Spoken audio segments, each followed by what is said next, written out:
This NHL season, it's all crunch time. So when they ice it, hook it, save it, stick it, stop it, play it, and score it, you'll need to know. NHL Tonight on ESPN2. News, features, and highlights. Sports Center for the hockey addict. Tuesday through Saturday at 11:30 p.m. As the clock winds down, the season heats up on ESPN2. All right, welcome back to New York. We just showed you the last few picks, one of which was Ray McElroy, a safety, small college player chosen by the Colts, Eastern Illinois, small college player, a safety who's a very good one, obviously, as Bill Tobin made the pick. But we want to clarify something we said during the first round yesterday when the Colts did pick Ellis Johnson, the fine defensive tackle from Florida. We had said that Bill Tobin at times downgrades players who don't participate in the combine, and it was a question as to Ellis Johnson. We had stated that Ellis Johnson did not work out at the combine. What happened was when he came to Indianapolis, he actually was injured. He pulled a hamstring. He lifted. That's all he could do. But Johnson did go to another combine, a subsequent combine, NFL combine, for those players that were injured at the big one in Indianapolis.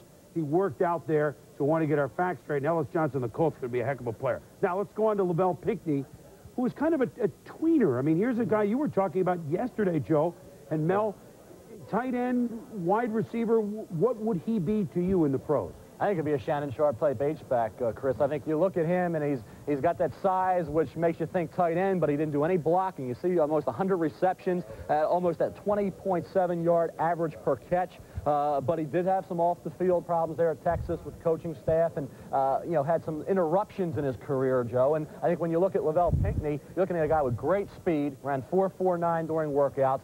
Had several receptions during his career of well over 70 yards, so he can take the football and go after the reception. And of course, the blocking for tight end is something he's going to have to work on. But as a guy who can give you mismatches against these smaller corners, as an H-back, he could be a heck of a weapon. Yeah, I just don't see him as a tight end. I particularly think he'd be a perfect H-back. That's why I thought the Dallas Cowboys could use him behind Jay Novacek. When you take a look at him on film, you're not going to see a polished wide receiver, but you got a big guy who just can really get to the football. Excellent hands, good understanding of where the sideline is. Now he plays in the tight end position, gets away from the linebacker, makes a nice reception, takes the hit, stays on his feet, and protects the ball.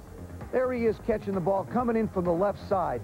One of the most difficult things to do for a big guy, protects the ball. Now nobody brings him down. 7 people hit him, he's still not on the ground. And this is it. As a wide receiver, he just doesn't have the fluidity to break off inside with the quick little feet. I like Lavelle Pinckney as an inside receiver in an H-back situation. I think he's going to be very, very good. The question is, and if you want to talk about somebody who's fallen simply because of character questions and because of problems, I think he might have been the classic example. Not that it can't be corrected, not that he hasn't learned his lesson, not that he won't be a good receiver in professional football, but at the college level, he did have enough problems, I think, to have him fall this late.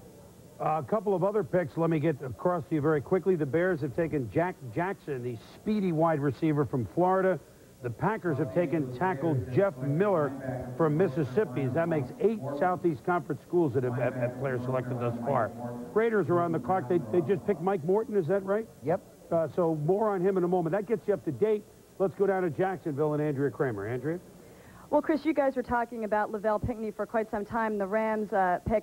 Now, some teams have talked about him because of his size, as Mel said, playing him at tight end. I spoke to the Rams. They definitely plan to play him at wide receiver despite his 6'4", 248-pound frame. Now, I spoke to Steve Ortmeyer this morning. He's their vice president of football operations. He said, in our wildest dreams, we couldn't believe that we got Kevin Carter. As far as he's concerned, he said the 2 quarterbacks got us Carter, meaning McNair and the fact that Carolina traded down for Collins. So they are thrilled with their entire draft based on having gotten Kevin Carter. One other quick note, 2 players that they would have liked this morning, Chad May and Rob Johnson, obviously taken off the board quickly. But as I said, Ortmeyer's got his man, Kevin Carter. He's a very happy guy. Back to you, Chris. Well, if Steve is happy, we're happy, Andrea. Mike Morton, linebacker, North Carolina, goes to the Raiders. When we come back, we'll visit with the Bears head coach, Dave Wannstedt. Stay with us, please.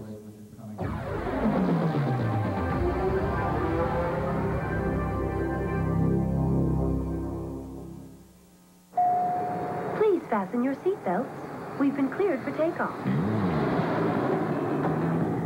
The captain has turned off the fasten seatbelt sign. You may now move about the cabin freely. Since we'll be traveling over water, flotation devices are conveniently located. Please be aware that some cargo may have shifted due to turbulence. Thank you for flying Polaris. I am not what I wear. I'm not a pair of pants or a shirt. I'm not in touch with my inner child. I don't read poetry, and I'm not politically correct. I'm just a guy, and I don't have time to think about what I wear, because I've got a lot of important guy things to do. 100% cotton, wrinkle-free pants and shorts that don't require a lot of thought. Hager, stuff you can wear. The girl who wasn't like the other girls. The pretty girl who didn't flirt and giggle. The one who was good at sports, but never on the team. That girl still isn't like the other girls. She never wanted to be. All right, welcome back to the draft in New York. We'll talk with Dave Wannstedt of the Bears in about 1 minute. Let's very quickly, though, in Philadelphia, Mark Malone again, naturally. Hello, Mark. How you doing, Boomer? Yeah, we just got word out of the Eagle War Room that they have made a trade with Cleveland, and they're looking at a quarterback right now.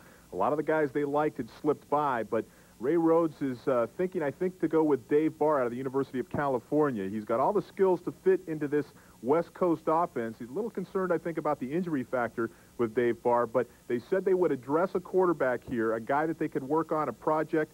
Of course, Randall Cunningham in the last year of his contract, he might not be around next year.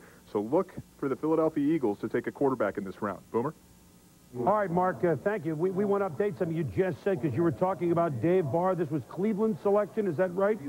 Cleveland has... Philadelphia. Philadelphia Okay, got the pick from Cleveland. Okay, here we go. So that's what Mark had. So Dave Barr on a pick that traveled through 5 teams.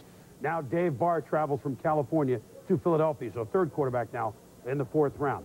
Let's join from Bears headquarters, Hallis Hall, Dave Wannstedt, the head coach of the Chicago Bears. And Dave, I mean, you had to be a little surprised to see Rashaan Salaam fall all the way down to where you were, and it probably didn't take you long to pull the trigger on that pick, if I'm the guess correctly. No, you're correct on the decision-making process, but you know, again, every year you just never know as far as you know, the people above you, who's looking for backs or what position. But we were happy to get him, obviously, one, because of his playing skill, but two, it was also a need that we had on our football team. Continuing on Salaam, there were some. Here's a guy that gained 2,000 yards, and I guess everybody's doing so much work to try and find, well, what could be wrong with him, that a lot of his yards were gained outside the tackles on the pitches, which in your offense, I mean, you certainly have to be able to run inside. That's not a concern to you? I mean, you just don't think that was the kind of offense the Buffaloes had? No, you know, to gain 2,000 yards, that's right. You're gaining 2,000 yards against good competition. You look at the teams that he played against outside the Big 8, you know, Notre Dame, Ohio State, Wisconsin. So, I mean, it's been top-notch competition, and we'll give him a fullback. Half the time, he didn't even have a fullback in front of him, so we're going to give him an extra blocker. Hey, Dave, Joe Theismann here. How you doing, Joe? Great. Listen, you took Jack Jackson in the 4th round. Right. Where do you expect him to play for you? Well, he's, you know, he'll return kicks for us. You know, and obviously we had real good grades on him. We're going to use him as a slot receiver for us in 3rd down. And the best thing the guy does, I mean, he is dangerous. We got him at 4.4, a little better than that on grass. And the guy is so dangerous with the ball in his hands that he'll be, you know, we got rid of Nate Lewis last year at the end of the season. So by signing the kicker in the 3rd round, by drafting him from West Virginia, I mean, special teams is very important to the Bears, and we're going to do what we can to help ourselves there. It's been a while since the Bears, I think 1970, since you've had, Dave, a 1,000-yard receiver. I mean, Conway a couple years ago, I don't know if the Jackson comes right in and does that, but is this now with a core of receivers? I mean, Waddle out, are you going a little bit different now? You got some speed guys that we might see a little more in your offense? I think, you know, Jeff Graham played well for us last year, but by adding Michael Timpson in free agency, then we got Conway. We feel good about our receiving crew, and you know, we're obviously looking to get better, and I like those guys that got versatility, and this guy can catch kickoffs and punts, and he can run with the football, and that's a big plus.